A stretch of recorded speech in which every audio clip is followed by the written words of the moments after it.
Datangi KPAI, aksi Dodi Sudrajat banting pintu disorot. Dodi Sudrajat lagi-lagi menjadi perhatian netizen Indonesia. Kini sebuah video singkat dari Dodi Sudrajat yang tersebar di media sosial jadi serbuan orang.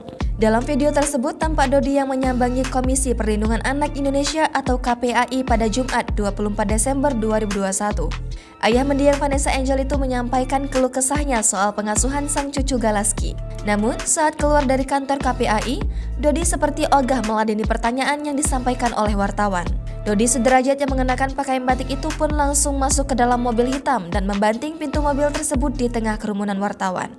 Unggahan video Dodi Sudrajat itu pun langsung ramai beragam komentar dari netizen. Pak Dodi, halangin naik itu aja. Pak Dodi, Pak Dodi, dihalangi atau gimana nih Pak Dodi nih? Dari saya Pak Dodi. Pak Dodi terlihat membanting pintu saat memasuki mobil. Jangan lupa subscribe, share, komen, dan like ya.